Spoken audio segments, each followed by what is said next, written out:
الأخبار عاملين إيه؟ النهاردة حلقة جديدة، موضوع جديد مع بتوين سيتس. موضوع النهاردة هيبقى بعنوان عقلك ده ولا هارد ديسك؟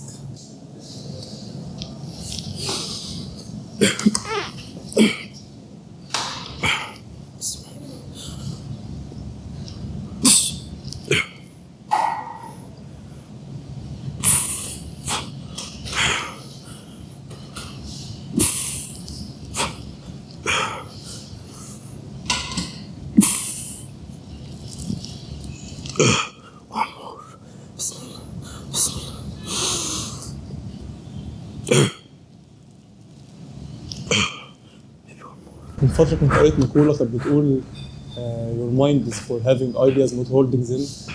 يعني دماغك موجود عشان يبتكر الأفكار مش عشان يخزنها جواه. ووضع زي كده يعني كنت مستغرب أول ما سمعت الموضوع في الأول. يعني احنا دايما متعودين يعني ستيريوتايبنج موجود، يعني إن الشخص الذكي بيبقى حافظ كل حاجة يعني في الغالب. فتيجي نسأل سؤال، هل فعلا انت دماغك معمول عشان تبقى هارد ديسك تخزن عليه الحاجة؟ يعني انت بتطلب من دماغك ان هي تحلل وتخطط وتنتج قرار في الاخر وتخزن كمان كل ده، وبعد كل ده بتطلب منها كمان ان هي تبتكر لك افكار كمان. فالموضوع بيبقى صعب قوي على الدماغ ان هي تعمل كل ده في نفس الوقت. يعني فجينا اصلا حاجة ان احنا اصلا نتعامل مع دماغنا بس ان هي ليها ذاكرة واحدة بس، نوع واحد بس من الذاكرة. فالمفروض اصلا نعرف ان الذاكرة اصلا مش نوع واحد، محتاجين نعرف انواع الذاكرة عاملة ازاي وتقسيماتها عاملة ازاي بالظبط. الذاكرة بتتقسم معانا لثلاث انواع: sensory memory او الذاكرة الحسية، دي بتبقى مرتبطة بالحاجات الحسية، الحواس بتاعتنا زي الشم، ريحة شميناها قبل كده، او السمع، الحاجات اللي احنا تبع الحواس بتاعتنا. ونوع تاني اللونج تيرم ميموري، ده اللي انت بتحفظه سنين، تقعد سنين معاك مكمل تقدر تسترجعه في اي وقت. والنوع الثالث واللي احنا هنركز عليه النهارده وهو الشورت تيرم ميموري او الوركينج ميموري. الوركينج ميموري ببساطه هي المكان اللي انت بتفكر فيه. طيب هي الوركينج ميموري دي اصلا بتقعد قد ايه؟ احنا قلنا اللونج تيرم بتقعد معاك سنين، بينما الوركينج ميموري انت بتقعد معاك كام ثانيه، مجرد بس الفتره اللي انت بتفكر فيها دلوقتي وخلاص بتروح. كمثال معانا، لو قلت لك مثلا 5 زائد 10 كام، فالفتره اللي انت بتفكر فيها دي دلوقتي دي اسمها الوركينج ميموري. طيب لو قلت لك مثلا احفظ رقم التليفون ده، او مثلا خد رقم التليفون ده وحطه على الموبايل ايا يكن، فدي برضه الفتره الصغيره دي اسمها برضه وركينج ميموري. فهتيجي هتلاقي ان الوركينج ميموري ديت حاجه محدوده، مش حاجه ما لا نهائيه تقعد تحفظ فيها براحتك. زمان كانوا شايفين الوركينج ميموري دوت تستحمل 7 وحدات زياده 2 او ناقص 2 على حسب، بس دلوقتي اغلب المقالات او العلماء متفقين ان هي 4 او مش 4، من 3 ل5. هتلاقي ان الوركينج ميموري عندنا من 3 ل5 وحدات او شانكس. ايه هي الوحدات بقى اصلا؟ الوحدات هي مش لازم تبقى حرف، يعني تبقى ممكن كلمه، جمله قصيره، حركه مثلا بتعملها دلوقتي، حاجات هي بتتعمل في الوقت البسيط يعني الصغير دوت. فانت لازم تحفظ من 3 ل5 وحدات من الحاجات ديت قبل كده، ان انت تنسى تبدا انت تحتاج تفرغ عشان تجيب غيرها. طب الوركينج ميموري ديت باختصار، انت لو انت مثلا بتحفظ وبتتكلم دلوقتي على حاجه وحافظ حاجه في دماغك، وجيت انت جاي مكلمك في حاجه تانية، هتنسى اللي انت كنت بتفكر فيه، لان زي ما قلنا هي بتقعد ثواني معينه، واول ما بيجي حد تاني يقطعك او فكره في دماغك انت ذات نفسك تقطعك، بتبدا ان هي تفرغ وتبدا تركز على حاجه تانية عشان تشوف موضوع تاني. هتلاقي ان الوركينج ميموري زي ما قلنا مسؤول عن التفكير والتخطيط وحل المشاكل وان هي تفتكر كمان. فلما تتملي او تتزحم ايه اللي هيحصل؟ التفكير نفسه هيبوظ. هتلاقي بالظبط انه زيه زي اللابتوب او البي سي. زي ما انتم عارفين احنا عندنا نوعين، نوع الذاكره دايما الاتش دي دي او اس اس دي، والنوع الثاني اللي هو الرام اللي هو الذاكره المؤقته اللي ممكن نعتبرها زي الوركينج ميموري. فهتلاقي ان اللابتوب مثلا لو جيت تشغل عليه 50 تاب مثلا مع بعض، هتلاقي انه هو وقف او بقى بطيء هنج. هي نفس بالظبط طريقه التفكير بتاعت الوركينج ميموري، نفس طريقه الاستعمال. تلاقي كمان الوركينج ميموري مش بس بتعمل كده، هي كمان اثناء ما انت بتفكر بتحاول كمان ان هي تمنع التشتيت اللي حواليك. فهتلاقي ان لو مثلا مركز على محاضره وفي مثلا صوت جنبك شغال بتاع مثلا تكسير، هتلاقي ان بعد فتره دماغك تبدا تفلتر الصوت بتاع التكسير ده وتبدا انت تنساه وتركز على حاجه واحده بس. حتى هتلاقي ان انت مثلا لو صوت التكسير ده وقف ودنك بتصفر عشان كان في صوت موجود، بس دماغك هي اللي بتحاول ان هي تنسيك الصوت ده عن طريق ان هو بتحاول ان هي تفلتر المشتتات اللي حواليك عشان تركز في في اوبجكت واحد. زي ما قلنا الوركينج ميموري محدوده، بس يعني حدودها مش بسبب ان مثلا في شخص ذكي مثلا حدودها عنده اكبر او كده، هي حدودها بطبعها، دي طبيعتها يعني عند كل الناس عموما يعني. فمشكله مش في انك نساي او ان ذكائك مثلا قليل، هي كده عند كل الناس يعني، ده الطبيعي بتاعها. اكيد حصل لك موقف قبل كده مثلا ان انت كنت بتذاكر مثلا او وراك امتحان ايا يكن، فهتلاقي ان انت وانت بتذاكر مثلا بتفكر في ماتش مثلا، لو في ماتش شغال، او بتفكر في بكره مثلا، بتفكر في اي حاجه جانبيه بتشتتك عن الموضوع الاصلي. ده طبعا كله بيزحم معاك وبياخد مكان في دماغك. فتلاقي ان الانتباه بتاعك هو البوابه اللي بتسمح بدخول حاجات للورك ميموري ذات نفسها جوه. فهتلاقي ان انت لو بتفكر في مليون حاجه ببعض كله هيأثر على بعضه، هيبقى تركيزك على الاوبجكت الاساسي اقل بكتير، لان هو زي ما قلنا بتتزحم زيها زي الرام، فبتقل فعاليتها، ما تقدرش ان انت تستغلها بالشكل السليم بتاعها او احسن حاجه يعني ليها. طيب لو الوركينج ميموري بتاعتنا مساحتها محدوده على قدها، مفيش في ايدينا ان احنا نتحكم فيها، فالسؤال الصح مش مساحتها ايه، السؤال المفروض ان احنا نساله ازاي بتستهلك اصلا، عشان نعرف ان احنا نستفيد بيها اكبر طريقه ممكنه ونخلي استهلاكها صح يعني باكبر طريقه ممكنه. فتلاقي ان هنا بيظهر معانا مفهوم اسمه cognitive load، وهو باختصار الشغل المطلوب من الوركينج ميموري ان هي تعمله في المكان ده. طيب يعني ايه اكتر؟ كمثال لو عندك مثلا شنطه سفر مثلا، الشنطه دي الوركينج ميموري ثابته مش هيتغير، كده كده هي مساحتها اللي جوه ثابته. طيب كل ما تحط فيها هدوم كل ما هتتملى اكتر، كل ما تحط فيها هدوم اكتر كل ما تتملى اكتر، الهدوم اللي تحطها دي جوه دي اسمها كوجنيتيف لود. طيب لو قللت الهدوم ديت اكتر هتلاقي المساحه بقت اكبر، بقى عندك مساحه انك تحط هدوم اكتر، وبعد كده نفس الطريقه كده هي نفس الطريقه اللي بتعمل بيها الدماغ.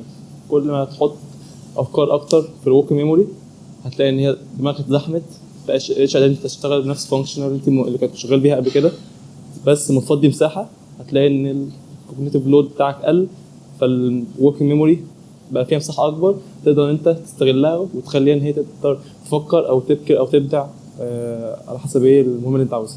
والحمل برضه مش كله في ايدينا يعني، هتلاقي ان في حمل في ايدينا نتحكم فيه، في حمل مش بايدينا نتحكم فيه، الحمل ده اللي هو كوجنيتيف لود. طيب ايه الحمل اللي احنا ممكن نتحكم فيه؟ مثلا لما قلت لك مثلا 5 زائد 10 ده حاجه صغيره. طيب لو في عندنا معادله كبيره، ده حمل احنا مش قادرين نتحكم فيه، مش مزاجنا نتحكم فيه، هي المعادله الكبيره هتحتاج ان هي تاخد مساحه اكبر كعنصر، تاخد مساحه اكبر كعنصر، فهتلاقي ان هي بقت اتقل مش في ايدينا نتحكم فيها. بس لو انت مثلا بتفكر في حاجه وفي مثلا سايب مشتتات جنبك زي نوتيفيكيشنز او ايا يكن، سايبه تلفزيون بتاع، دي الحاجات اللي احنا قادرين نتحكم فيها تخلي الحمل يخف ويبقى الوركينج ميموري فيها مساحه اكتر ان احنا نستعملها زي ما قلنا قبل كده. طيب لو مساحه عقلنا محدوده، احنا المفروض ان احنا نعرف الحل بقى الموضوع ده عشان نقدر ان احنا نستهلك كويس. فهتلاقي ان هنا بيظهر معانا مفهوم اسمه الكوجنيتيف اوفلود، يعني ان بتفرغ اللي جوه دماغك عشان تقلل المجهود الذهني اللي دماغك بتعمله. ده عن طريق ايه؟ مثلا لو مثلا بتشوف مثلا رقم تليفون مثلا عشان ايه تسجله، بدل ما تقعد تكرر فيه بقينا دلوقتي بنستعمل الموبايل ونحطه عليه، حياة تلقائية بقينا نعملها اصلا.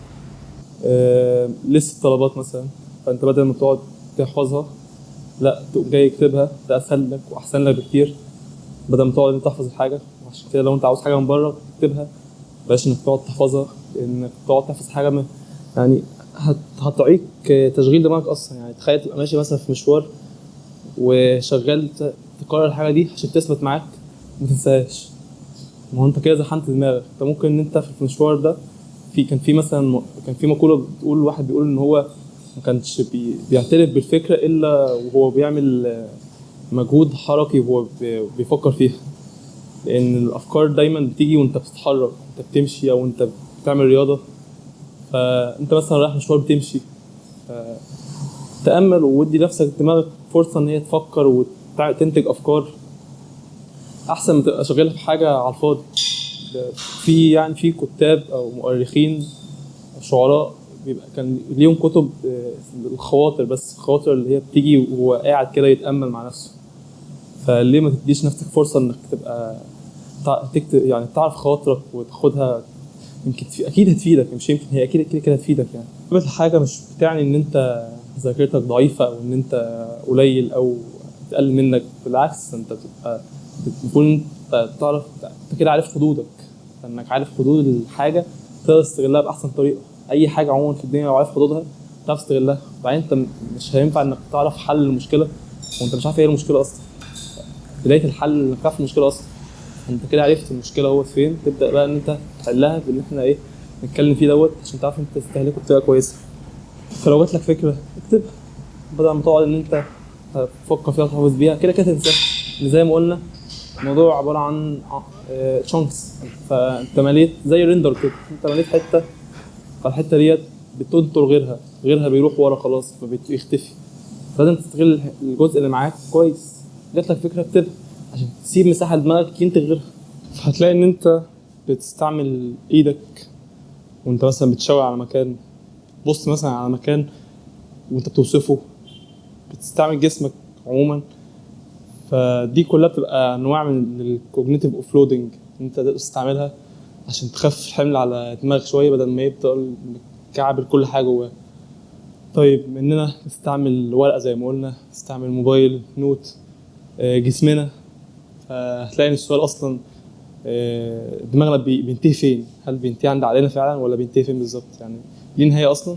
فهتلاقي ان هنا ظهر حاجه نظريه اسمها extended mind، وهي باختصار ان دماغك مش بتنتهي عند الحاجه اللي عند جوه جمجمتك بس، مش اكتر. لا، اي حاجه بتستعملها بره بتبقى امتداد ليك. مثلا واحد بيستعمل كالندر عشان يحط فيه كل مواعيده، فالكالندر ده بقى امتداد لدماغه. جسمك ذات نفسه امتداد لدماغك، بتستعمل الحاجات دي كلها عشان تقدر ان انت تريح دماغك، بس هي بتقوم بالوظيفه اللي دماغك بتقوم بيها.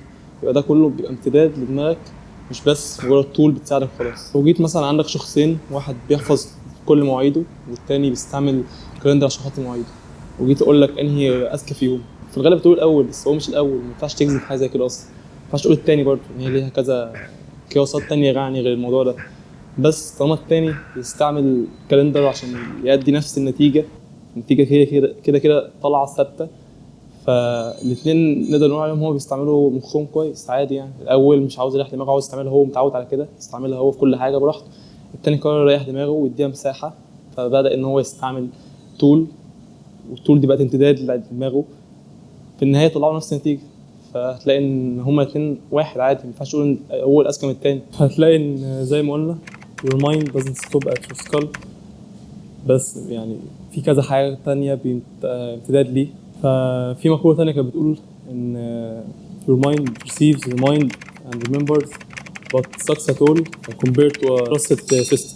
معناها باختصار إنها بتقول إن دماغك بتستقبل وبتفكرك وبتفتكر، بس هي وحشة بالنسبة للأنظمة الموثوقة الخارجية.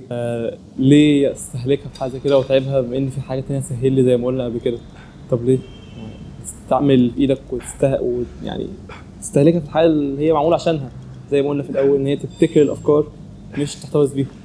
فهتلاقي في الآخر إن إحنا في الأول كنا فاكرين إن الأذكى هو اللي بيحتفظ بأكبر قدر من الذكريات والأفكار في دماغه، ولكن يمكن العكس. يمكن الأذكى هو اللي بيقدر يستغل التولز اللي حواليه عشان يريح دماغه، إذا كان موبايل أو نوت أو أيا يكن حاجة، عشان يستغلها في حاجة أحسن.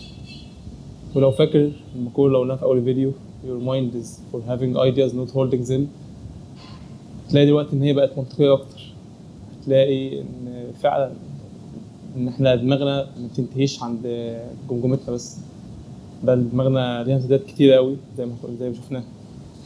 الامتداد دي هتساعد دماغك إن هي تشتغل. فليه تتعب دماغك؟ خليها تنتج أفكار واستغل الحاجات التانية في ان هي تعمل الدونكي work for you وبس.